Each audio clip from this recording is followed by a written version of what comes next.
Welcome to Timothy's Austin Conversation.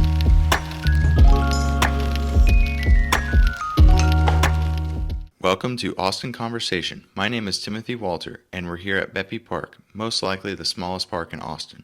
Located in the neighborhood of Old West Austin off Lamar, this scenic public space was created and is maintained by Gary Schumann, who lives right across the street. Today we'll visit with Gary and learn more about the park and the area. Alright, here we are on the other side of Bepi Park. Look how healthy it all is. Lots of beautiful red flowers here.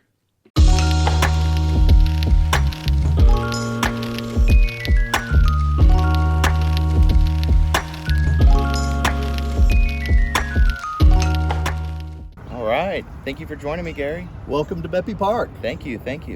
So tell me, how did you get this started? It began about, half a dozen years ago when the city of Austin came in to build what's known as a pedestrian refuge out in the middle of the street. When I looked at the plans, I saw that it was going to have this small landscaped area in the middle of it. I talked to the city people asking what were their plans for that landscaped area, and they said they were just going to sod it with grass, which in Austin means in no time at all it would be a bunch of unkept weeds. That's right. So okay. I went up to them and said, what would be involved with me taking over and doing the landscaping? And they said, well, there's this whole involved bureaucratic city process to go through to adopt it. But the guy leaned over and said, but if you just go and start planting it, no one will say anything. Gotcha. So the morning they put in a bunch of dillo dirt, filled it with good dillo dirt. That night I went in and covered the thing with petunias.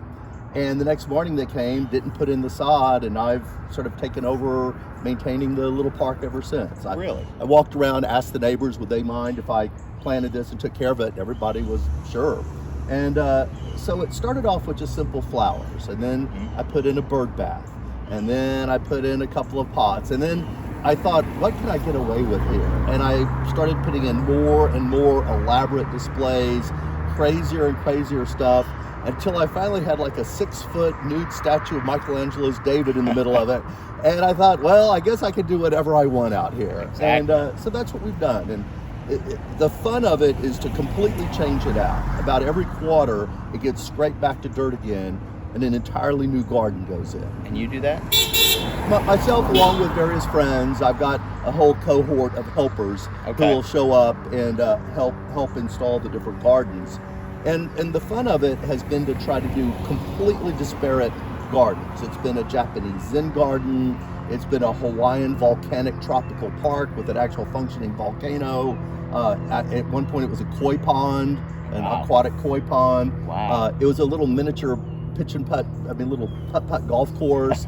It's any kind of garden you can think of. We've tried to install that kind of a garden. Okay, great. It's been the gardens of Versailles. I've started theming out the gardens to TV shows a little bit. The current garden is from the White Lotus season 2. Okay. It's the Italianate garden, and it's sort of grown up quite a bit. It's a little more difficult to see, but it's got a row of Italian cypresses with a grape arbor. And in the show White Lotus, there was these head vases from this little town in Italy. And so I actually ordered one of those little vases, and it's sort of, the park sort of grown up around it. It's hard to see, but it's back there right now. So this is the Italianate garden. This will be here up until December, when the Christmas garden will take over, and that will be there through the holidays, and then into the springtime, who knows? Gotcha. We'll wait for inspiration to strike as to what the next garden is going to be. And you said you've been doing this for 12 years now? Yeah, going on that now. Okay, yeah. Great. And how long have you lived here? About the same amount of time, about 15 years here in the house over here. So it worked out well. Yeah. Well, you're in a cool spot here. You've got your park here, and then you've got Peace Park right down the road, right? That's right. And, Peace Park had sort of run down a little bit, but a number of years ago, the Peace Park Conservancy was created, and they sunk literally millions of dollars into that park. And really, it's pretty spectacular now.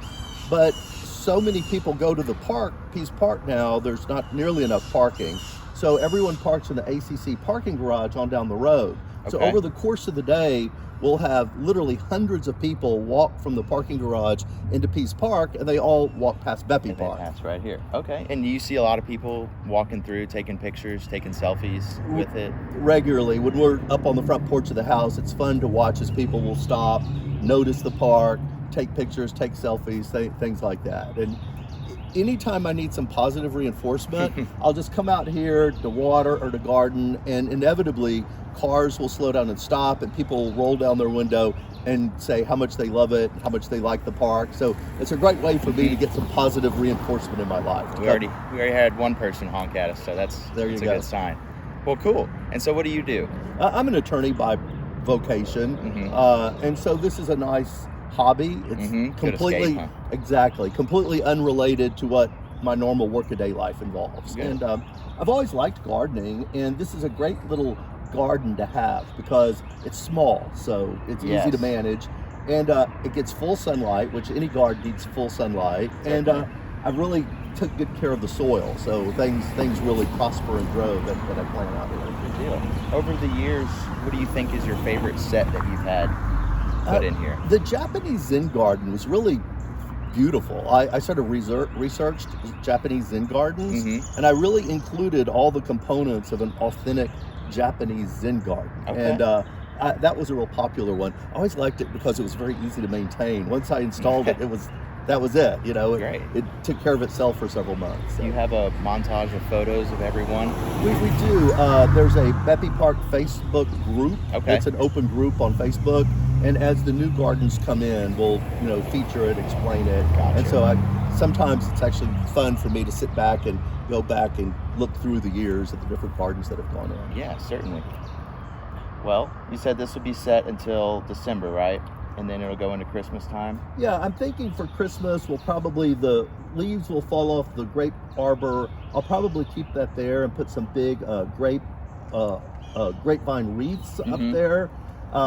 The Greek statue that's in the middle, I've got a giant plastic Santa. I'll cut a hole in the bottom and slip that on top, so there'll be a big plastic Santa there. Okay. And then these little Italian cypresses, I'll put solar-powered Christmas lights on it. And then I'll just sort of completely redo it to be Christmas themed. Gotcha. And do you keep all these decorations somewhere? That's a point of contention between me and my husband because, over the years, I've slowly amassed quite a collection of statuary and different sort of things. And I don't know if you notice up in the yard, I've got the odd statue here and there. It's not because I'm tacky in the way I decorate my home, but I've got nowhere else to put these things. Gotcha. So those statues could possibly be featured here or have been? They have been featured here in the garden in the past, and we'll rotate through. I've got more of that statuary inside the house. And there have been times when I have to put all the statues out here all at once. Okay. It looks pretty incredible when that happens. So this is all real greenery. Yeah, I've tried to use real plants. Every once in a while I'll cheat and stick in some little plastic flowers here and there. Yeah. But for the most part, I try to have actual live growing plants. That's awesome. And when I change out the garden, I'll either donate the plants to friends or transplant them to other places in the neighborhood. Do you have anything else that's notable about this park that kind of maybe like a little hidden secret? Well, the secret is almost every garden has some little joke to it. There's something sort of funny somehow associated with it. And so that's been a little bit fun. But I think the nicest thing about the park is I think it just gives the whole neighborhood a really good vibe. It makes people happy when they see it. People comment, well, don't people vandalize the park, or don't people steal things or steal the statues? Seriously, yeah. And the fact that doesn't happen, I think makes people feel good about society. It's refreshing, for sure. people, it's, you can do something really beautiful, really nice in a totally public, high traffic place, and people love it and respect it. And people, sometimes sound depressed or don't like, the way things are going in the world. But I think Bepi Park is sort of like, a finger to all of that. The world can be a beautiful and perfect and wonderful place, and that's sort of what Bepi Park tries to demonstrate. Now, where does the name Bepi come from? We are sitting at the intersection of Baylor, Parkway, Infield. So Bepi is an acronym for Baylor Infield Parkway Intersection. And did you come up with that? Yes. I was trying to think what to name the park, and I thought, well, we are at Baylor Infield Parkway, and I'm like, oh, well, that spells out Bepi. But then I thought, well, what might the word Bepi mean in some other language or in Italian or something? And I Google searched it, and amazingly enough, there is no word Bepi. It doesn't mean anything in any language. and there's nothing else named Bepi anywhere. And you would think, it sounds like a word. Yeah, you would sure. think it would be, part of the Italian language, or there would be a restaurant named but there isn't. Bepi Park is the only thing named Bepi in the whole world. And So when you here it look is. this up, here it comes. Here it comes. You Google Bepi and you'll find out all about Bepi Park. That's So, awesome. That's awesome. And you said the neighbors are very happy about it. You have any pushback on that? Not at all. And to the point when I'm out here changing out the garden, or if I'm gardening or watering, neighbors will come by, pull out their wallet and say, "Here, I'd like to contribute." Wow. And just hand me $100 bill. No way. And I don't ever ask for money for the park, Mhm. but if somebody wants to give me some money, sure, I'll take it. And Definitely. I've got a coffee can in the house, and anytime anybody just hands me some money, I put it in the coffee can, and the next time I go to trip out a garden, I'll grab some of that money to Yeah. pay for the plants or Works whatever. out well. Yeah, it works out well. So what kind of plants are these right here? Those I are don't know if you can see 'em. they're periwinkles. Okay. They're Uh, very pretty. They can take a lot of heat. Periwinkles are one of those flowers that can thrive in really hot environments, and they're very drought tolerant. So this summer, knowing what was coming, I decided to put these periwinkles in. And as you can see, through one of the hottest summers ever in Austin, the park is lush and green. And I try to Wow. be thoughtful about what I plant. And then in the wintertime, I'll plant pansies, ornamental cabbages and kales, things like that. That can Mhm, take the take cold and go through a freeze. Well, that's amazing. They survived the summer that we had. Now it does involve me walking across the street with a water hose every once in a while, and making sure the park gets watered before I head into the office. Mhm. So I'm not in 100% compliance with the Austin watering guidelines. but- No. oh well. Bepi Park is a guerrilla project. That's so. right. And so what neighborhood are we in right here? Well, different people will tell you different things. I say Yes. Clarksville, but the people who live in Clarksville say, well, no, Clarksville is a little further in. We're really what's known as the Castle Hill neighborhood, Okay. or Old West Austin. So you could say Clarksville, Castle Hill, or Old West Austin. We're sort of at the confluence of all of those neighborhoods. Gotcha. But Gotcha. And you like living here? You like this spot? it's a wonderful spot. When I was in college as an undergrad, I lived on down Baylor Street, but that was, 40 some odd years Mhm. ago. And back then, this was a neighborhood of, hippies and musicians and poor college students. Mhm. And I had a great time living here then, and always wanted to come back. So I was happy to move back into the neighborhood, but it's a different neighborhood now. Definitely. Yeah, it's like, I bought this house back during the last recession, and I couldn't afford to buy my own house anymore. So, Yeah. gentrification has really taken over in this Mhm. neighborhood. And, but it still has that keep Austin weird flair. I think Yeah. Bepi Park tries to keep that going. Yeah. Do you take advantage of your close proximity to Austin downtown? You go down there a lot? I love it. We go walking anywhere downtown in the morning. My husband and I will call it our old man walk. Where Uh-huh. We'll get up at the crack of dawn, walk down the Shoal Creek Trail, around the hike and bike trail, have some breakfast tacos downtown, and walk home. And it's fun to watch all the construction crews come in Yeah. the morning, and to watch the city, change. And it's been amazing, because I lived in Austin when it was a sleepy little college town.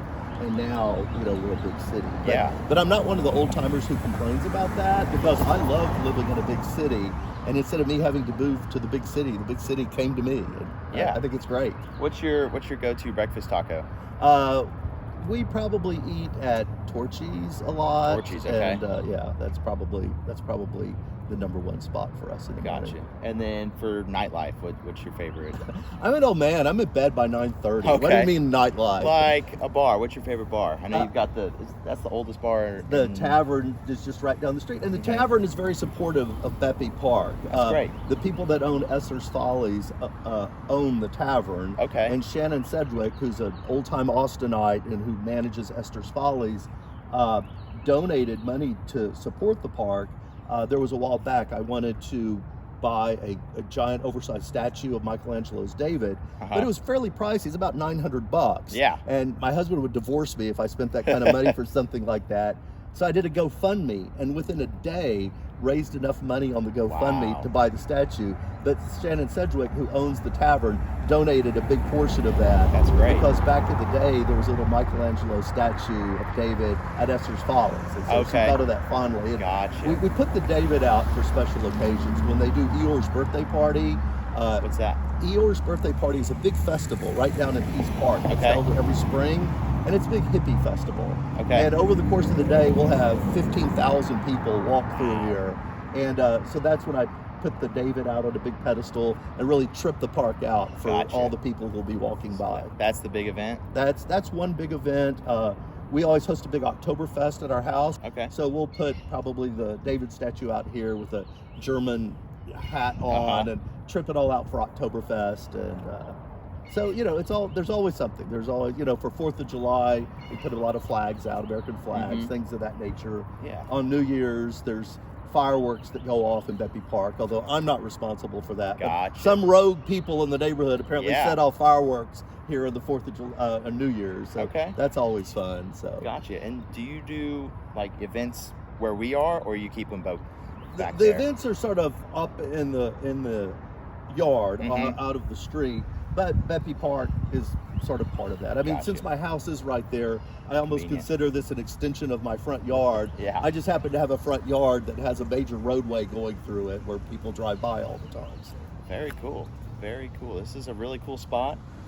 We really appreciate you coming on, sharing your awesome creation that you've made here. Bepi Park is definitely one of a kind. Well, it's on Google Maps. If you Okay. go to Google Maps, Bepi Park is there, and it's Okay. got reviews. And I'd encourage anybody when they're in Austin, if they want to see something fun, to come by Bepi Park. Yeah, for sure. Y'all come by, stop by. Maybe you'll see Gary out here fixing it up for the next season, or just stop by and appreciate what it is. Okay. All right. Well, thank you. Thank you Thanks very again. much. Thanks for joining us. Please remember to follow and review.